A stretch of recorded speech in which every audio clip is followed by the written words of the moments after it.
Hello दोस्तों, क्या आपको पता है कि अरब देशों में लड़कियों से शादी करने के लिए लड़के वालों का करीब 1 करोड़ रुपए से ज़्यादा का खर्च होता है। ये खर्च तो सिर्फ शादी के लॉन का किराया, खाना पीना और दुल्हन को दी जाने वाली मेहर की रकम में ही लग जाता है।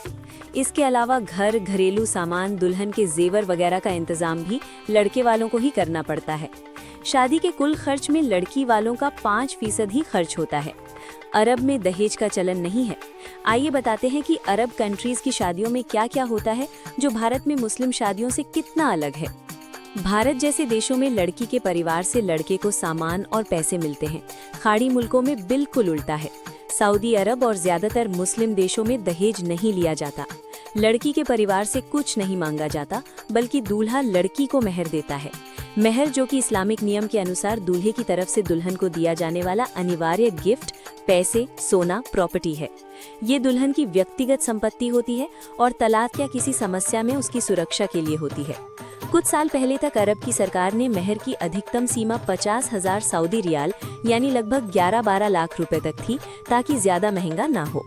कुछ परिवार, कबीले अपनी लड़कियों के लिए 1 लाख सऊदी रियाल तक या सोना प्लस गिफ्ट्स तय करते हैं। लड़के वाले कभी कभी इसे 2 हिस्सों में निकाह के समय कुछ और बाद में बाकी देते हैं। शादी की पार्टी यानी वलीमा दूल्हे की तरफ से होती है। हॉल किराया 5 लाख से 15 लाख रुपए तक या कभी कभी इससे भी ज्यादा होता है। खाना, डेकोरेशन, म्यूजिक, फोटोग्राफर आदि कुल मिलाकर 35 से 40 लाख रुपए तक खर्च होते हैं, जो दूल्हा और उसका परिवार ही देता है। दुल्हन की तैयारी में दुल्हन का ड्रेस, मेकअप, ज्वेलरी, हेयर वगैरह ज्यादातर दूल्हे की जिम्मेदारी होती है। कई मामलों में दूल्हा ही दुल्हन के लिए ड्रेस और एक्सेसरीज खरीदता है। लड़की के परिवार का खर्च बहुत कम या ना के बराबर। कभी कभी मिल्का या निकाह का छोटा मोटा खर्च लड़की के परिवार पर हो सकता है। कुछ परिवार खुशी खुशी कुछ चीजें देते हैं, जैसे छोटी पार्टी या गिफ्ट्स, लेकिन ये अनिवार्य नहीं। यूएई की पारंपरिक अमीराती शादियां बहुत भव्य, रंगीन और सांस्कृतिक रूप से समृद्ध होती हैं। ये इस्लामिक परंपराओं, खाड़ी की संस्कृति का मिला जुला असर है।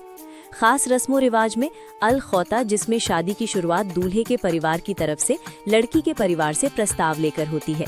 भारत में मुस्लिम परिवारों में लड़के वाले ही लड़की का रिश्ता मांगते हैं। मिल्चा या निकाह, जो कि एक धार्मिक कॉन्ट्रैक्ट है जहां मेहर तय होता है। हिना नाइट शादी से 2-3 दिन पहले होती है। इसमें दुल्हन की हथेलियों और पैरों पर मेहंदी लगाई जाती है। ये महिलाओं की पार्टी होती है जहां गाने, नाच और खुशी मनाई जाती है। ट्रेडिशनल डांस अल अयाला में पुरुष तलवारें या छड़ियां लेकर रिदम पर पारंपरिक डांस करते हैं। खलीजी डांस और ड्रम यानी दबके के साथ गाने होते हैं। दुल्हन का पहनावा भारी ज्वेलरी, क्रिस्टल वर्क वाली ड्रेस, अक्सर गोल्डन या वाइट, हेड पीस और मेकअप में बहुत भव्य दिखती है। दूल्हा बिश्त यानी काला या ब्राउन गोल्डन बॉर्डर वाला क्लोक और केंडूरा पहनता है। खाने में सारा ट्रेडिशनल फूड होता है और मेहमानों को गिफ्ट्स दिए जाते हैं, जिसमें सोना और परफ्यूम शामिल है। पूरी शादी 7 दिन तक चल सकती है, लेकिन आजकल 3-4 दिन आम हो गई है। ये शादियां 1000 से ज्यादा मेहमानों वाली भव्य होती हैं, लेकिन अब सरकारी कोशिश है कि खर्च कम हो।